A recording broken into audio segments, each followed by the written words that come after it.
Ernakulam എടത്തലയിൽ plastic ഗോഡൌണിൽ തീപിടുത്തം. ഇന്ന് പുലർച്ചെ 4 മണിയോടെയാണ് മാളേക്കപ്പടിയിലെ ഗോഡൌണിൽ തീപിടുത്തമുണ്ടായത്. ഫയർഫോഴ്സ് എത്തി തീ അണയ്ക്കാൻ ശ്രമം തുടരുകയാണ്. നവമി ദിനേശ് വിവരങ്ങളുമായി. നവമി, എത്രത്തോളം ഗുരുതരമാണ് തീപിടുത്തം? എന്താണ് ഏറ്റവും പുതിയ വിവരങ്ങൾ? തീ ഭാഗികമായും അണച്ചിരിക്കുന്നു. പുലർച്ചെ 4 മണിയോടെയായിരുന്നു സംഭവം. വിവിധയിടങ്ങളിൽ നിന്നും പ്ലാസ്റ്റിക്കുകൾ ശേഖരിച്ച് വേർതിരിക്കുന്ന ഒരു ഗോഡൌൺ ആണിത്. ഏകദേശം 1 ഏക്കറോളം വരുന്ന സ്ഥലത്താണ് ഈ ഗോഡൌൺ സ്ഥിതി ചെയ്യുന്നത്. അതുകൊണ്ട് തന്നെ ഈ പ്ലാസ്റ്റിക്കിന് തീ പിടിച്ചപ്പോൾ വലിയ രീതിയിൽ തീ ആളിപ്പടരുന്ന സാഹചര്യം ഉണ്ടായി. നാട്ടുകാരാണ് ഈ തീ പടരുന്നത് കണ്ട് ഫയർഫോഴ്സിനെ വിവരം അറിയിച്ചത്. ഈ കാക്കനാട് ആലുവ ഭാഗത്തു നിന്നുള്ള ഏകദേശം 4ഓളം ഫയർഫോഴ്സ് യൂണിറ്റുകൾ അവിടെ എത്തി തീ അണച്ചു.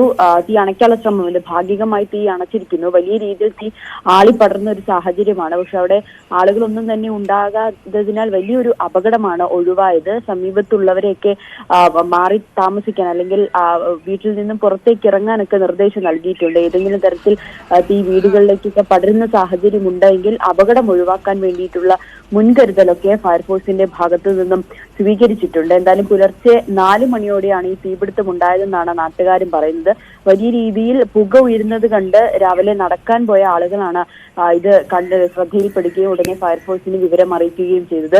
വലിയ രീതിയിൽ തീ ആളിപ്പടരുന്ന ഒരു സാഹചര്യമായിരുന്നു. കാരണം 1 ഏക്കറോളം വരുന്ന ഒരു സ്ഥലത്ത് സ്ഥിതി ചെയ്യുന്ന സ്ഥലത്താണ് ഈ ഒരു ഫാക്ടറി ഗോഡൌൺ സ്ഥിതി ചെയ്യുന്നത്. ഇവിടെ പ്ലാസ്റ്റിക്കുകളാണ് കൂടുതലും ഉള്ളത്. ഈ വിവിധയിടങ്ങളിൽ നിന്നും ശേഖരിക്കുന്ന പ്ലാസ്റ്റിക്കുകൾ വേർതിരിക്കുന്ന ഒരു ഇടം കൂടിയാണ്. അതുകൊണ്ട് തന്നെ വലിയ രീതിയിൽ തീ പടരുന്ന ഒരു സാഹചര്യം. ഫയർഫോഴ്സ് 4 യൂണിറ്റുകൾ എത്തിയാണ് തീ അണയ്ക്കാനുള്ള ശ്രമം നടന്നുകൊണ്ടിരിക്കുന്നത്. എന്തായാലും ഭാഗികമായി തീ അണച്ചു കഴിഞ്ഞു. ഇനി കുറച്ച് ഭാഗങ്ങളിൽ കൂടി തീ അണയ്ക്കാനുണ്ടെന്നാണ് ഫയർഫോഴ്സും നാട്ടുകാരും പറയുന്നത്. എന്തായാലും വലിയൊരു അപകടമാണ് ഒഴിവായത്. നാട്ടുകാരെ സമീപത്തുള്ളവരെയൊക്കെ പുറത്തേക്ക് ഇറങ്ങുവാനോ അല്ലെങ്കിൽ സുരക്ഷിത ഇടങ്ങളിലേക്ക് മാറുവാനും ഫയർഫോഴ്സ് നിർദ്ദേശം നൽകിയിട്ടുണ്ട്. ശരി, നവമി ദിനേശാണ് വിവരങ്ങൾ നൽകിയത് കൊച്ചിയിൽ നിന്ന്.